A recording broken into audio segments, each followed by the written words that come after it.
Nelson Mandela ने एक बार कहा था, everything is always impossible until someone does it. यानी हर एक काम असंभव लगता है, लेकिन सिर्फ तब तक जब तक कि कोई दूसरा इंसान आकर उस काम को ना कर दे। और फिर हम कहते हैं, ओह ये तो हो सकता था, यार ये तो मैं भी कर सकता था।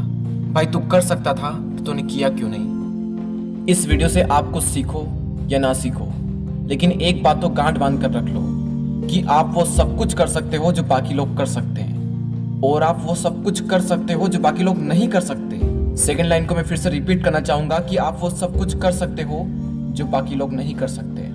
ये एक चीज पता हर इंसान को है कि उसके लिए क्या इंपॉर्टेंस है और क्या नहीं। पता हर इंसान को है, समझते भी सब है, लेकिन अप्लाई कोई नहीं करता। जो इंपॉर्टेंस होता है उसको हम छोड़ देते हैं, और जो इंपॉर्टेंट नहीं होता उसको हम पकड़ लेते हैं और अपनी डेली लाइफ का हिस्सा बना लेते हैं। और फिर वही हमारी आदतें बन जाती है, और हमारी आदतें बनाती है हमारा भविष्य। अभी कुछ महीने पहले की बात है, जब मैं रनिंग कर रहा था और दौड़ते दौड़ते बहुत ही ज़्यादा थक चुका था। मतलब मेरी रुकने की इच्छा हो रही थी कि बस यार अब और नहीं दौड़ा जाता। लेकिन जब शुरुआत में मैंने रनिंग स्टार्ट करी थी, तब मैंने एक एंडिंग पॉइंट डिसाइड किया था कि मैं यहाँ से स्टार्ट करूँगा तो वहाँ पर एंड करूँगा।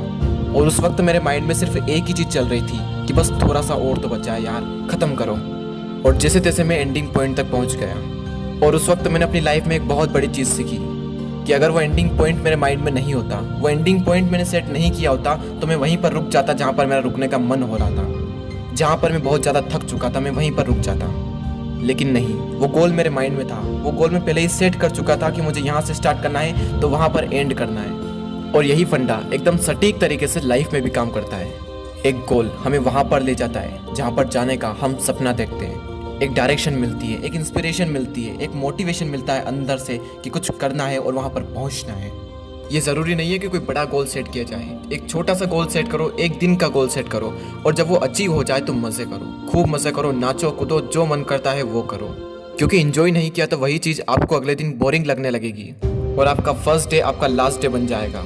मुझे आज भी याद है 16 जून 2019 को, उस टाइम दोपहर के करीब 1 बजे हुए थे। मैं कहीं बाहर गया हुआ था, और जैसे ही मैं घर पर आया मैंने सबसे पहले अपना फ़ोन चेक किया, क्योंकि उस दिन मुझे पता था कि आज मेरे 1000 सब्सक्राइबर्स कंप्लीट होने वाले हैं, और इसीलिए मैं बहुत ज़्यादा एक्साइटेड था। मैंने अपना फ़ोन ओपन किया और सबसे पहले सब्सक्राइबर्स चेक किए, और मैंने जैसे ही सब्सक्राइबर चेक किए वहाँ पर मेरे 1000 सब्सक्राइबर्स कंप्लीट हो चुके थे। और मैं ये देखकर एकदम शॉक्ड हो गया, और उस वक्त मेरी खुशी का कोई ठिकाना नहीं था। मैं खुशी से झूम उठा कि यार मज़ा आ गया, मैं जो चाहता था वो हो गया।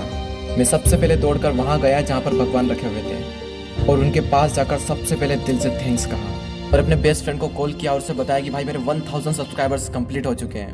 मैंने व्हाट्सएप पर स्टेटस लगाया, इंस्टाग्राम पर स्टोरी डाली, यानी कि मैं इस तरह से खुशी मना रहा था कि जैसे मेरे 1 मिलियन सब्सक्राइबर्स कंप्लीट ना हो गए हों। तो इससे एक बात तो समझ में आती है कि अगर आप छोटी से छोटी अचीवमेंट को भी बड़ी मानकर उसे दिल से सेलिब्रेट करते हो तो एक बहुत बड़ी सक्सेस आपका इंतजार कर रही है। और मैं सेलिब्रेट क्यों ना करता? 1000 सब्सक्राइबर्स कंप्लीट करने के लिए मैंने लगातार 5 महीने तक मेहनत की थी। सुबह उठकर सबसे पहले यही सपना मेरी आंखों में होता था कि एक दिन मैं एक बहुत बड़ा यूट्यूबर बनूंगा। हर रोज मैं स्क्रिप्ट लिखता, हर रोज वॉइस रिकॉर्डिंग करता, हर रोज वीडियो एडिटिंग करता, और फिर आखिरी में जाकर उसे अपलोड कर देता था। और अपलोड करने के बाद मुश्किल से उस पर 20 से 25 व्यूज आते थे। और जब इतनी मेहनत करने के बाद मुश्किल से उस पर 20 से 25 व्यूज आते थे, रिजल्ट नहीं मिलता था, तो जो इमोशनली पेन होता था वो लाख गुना ज़्यादा होता था फिजिकली पेन से। लेकिन उस दर्द को मैं सहता गया, और जैसे तैसे मैं 1000 सब्सक्राइबर्स तक पहुंचा। और फिर मैं वहाँ नहीं रुका। 1000 सब्सक्राइबर्स कंप्लीट होने के बाद मैंने 10,000, 1 लाख, 1 मिलियन सब्सक्राइबर्स भी कंप्लीट कर लिए। इसलिए जो भी आप करते हो उसको सेलिब्रेट करो, मज़े करो, ताकि फिर से आप वो काम कर पाओ, क्योंकि वो मज़ा है जो आपको फिर से अपनी तरफ खींच लेगा। हम कोई भी गेम खेलते हैं या फिर सोशल मीडिया यूज़ करते हैं, तो एक बार यूज़ करने के बाद दोबारा उसे यूज़ क्यों करते हैं? क्योंकि पहली बार यूज़ करने पर बहुत ही मज़ा आया था, और वो मज़ा हमको फिर से चाहिए, इसलिए हम फिर से सोशल मीडिया का यूज़ करते हैं या फिर वो काम करते हैं जिसकी हमें लत लगी हुई है। और इस वीडियो के लास्ट में बस इतना ही कहना चाहूँगा कि एक क्वेश्चन है जो आपकी लाइफ चेंज कर सकता है। टोयोटा के एम्प्लॉयज़ को एक काम करने को कहा, और वो काम ये था कि हर एम्प्लॉयज़ को अपने आप से एक सवाल करना था, और इसी क्वेश्चन की मैं बात कर रहा था जो आपकी लाइफ चेंज कर सकता है। आज के दिन आप ऐसा कौन सा छोटे से छोटा काम कर सकते हो जो आपकी लाइफ बदल सकता है? और यही क्वेश्चन टोयोटा के एम्प्लॉयज़ हर रोज़ अपने आप से पूछते थे कि ऐसा कौन सा छोटे से छोटा काम हम कर सकते हैं जो टोयोटा कंपनी को फ्यूचर में हेल्प करेगा। उस वक्त टोयोटा कंपनी एक बहुत ही फ्लॉप कंपनी थी, और आज दुनिया की बेस्ट कंपनीज में से एक है। और इस वीडियो की सबसे इम्पोर्टेंट बात तो मैंने आपको शुरू में ही बताई थी कि एक चीज़ तो गांठ बांध ही लो कि आप वो सब कुछ कर सकते हो जो बाकी लोग कर सकते हैं, और आप वो भी कर सकते हो जो बाकी लोग नहीं कर सकते।